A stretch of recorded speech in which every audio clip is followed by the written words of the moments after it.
Hi, my name is Shantanu Chhabra and this is my term project for 15112.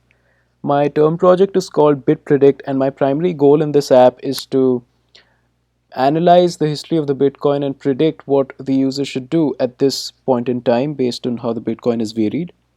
So let's see what the prediction is at this moment. Now, I devised an algorithm that takes into account a variety of factors. First, I ask for the intention of the user so that the prediction I give them is relevant to them. So let's say I'm flexible. So the prediction I get is this is a good time to buy, but the trend is decreasing, so prices will fall further. Click freeze if you want to be prompted when to buy. Now I can click freeze and I will get a dialog pop up whenever the prices have decreased to a minimum and so that I can buy then.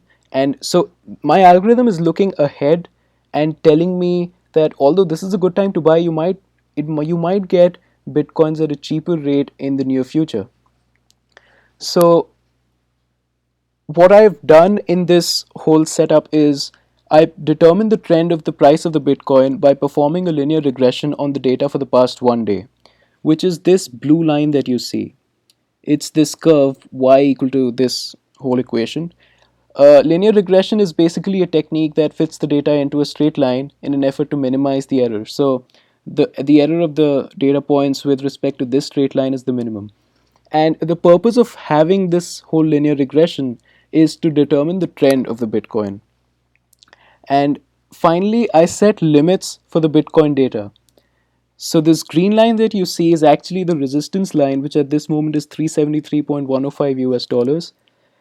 And it's the maximum, it's the average of the last 20 maxima, and the red line that you see is called the support line, and it's the average of the last 20 minima. And the prediction that you see is actually, it's gone through a pretty complicated and rigorous case analysis which takes into account different possibilities of the price with respect to the trend, the intention, and its variation in with respect to these limits. So let's go back and let's say I want to sell. I get a different prediction. It says this is not a bad time to sell because prices are decreasing, so you'll get a higher rate. But again, it's looking into the future and saying that although this is a good time to sell, we anticipate the price to rise as high as 373.105 US dollars eventually, which is the resistance line. So, although you want to sell, this might be a good time to buy or wait for the prices to fall further. So, this is an additional note that although your intention is to sell, if you might want to reconsider and think about buying stuff because it's a very good time to buy because the prices are decreasing. So, this whole algorithm actually not only it gives you concrete figures, it gives you a message as to what you should do, and it also tells you that although you are intending on doing this, maybe think about think about something else, and if you think about that, that'll be a good idea. But even if you want to stick to your intention, this is what you should do. And as you saw earlier, if you were with an intention to buy, or if you were flexible, it would have told you to freeze and you could have got a pop-up.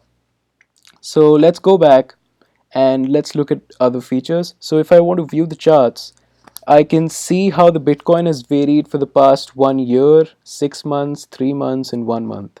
And these graphs are very interactive, and you can, if you want to know what this minimum was, it was February 24, 459.92 US dollars. And you can do that for every point on this curve. Similarly for the last 6 months, similarly for the last 3 months, and similarly for the last 1 month. So let's go back, and the refresh data button is basically to refresh the data and get all the data from the Coinbase website. Uh, it takes a lot of time. It takes about 30 seconds because there's a lot of functions that the program performs on the data. First of all, the Coinbase server randomizes the time zone every second. So my program normalizes that randomized time zone to UTC minus 5, which is the time zone of Pittsburgh.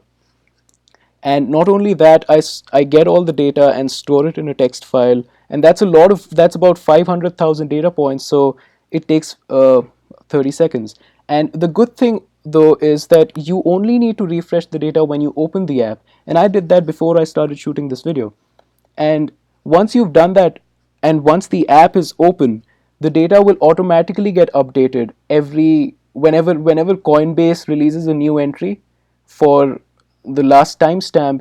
It automatically gets that entry and updates the data without causing any obstruction for you. And I can personalize, and let's see how to enter the purchase history. So I already have some purchase history in userdata.txt, which says I bought $10 at bought 10 bitcoins at 365 US dollars per bitcoin on November 10 and sold them at 4:30 on November 12. So my balance at the moment is 0. So if I go back and click OK when you're done entering your data, so I plot the points where you bought in red and the points where you sold in green. So this gives you an idea of how you have been purchasing stuff with respect to the price, the variation in the price of the Bitcoin, and it kind of tells you an idea that you've made so much money or you've lost so much money. And not only that, it tells you what the resistance line and support line for this instant is, so that you can also relate with how the program is working.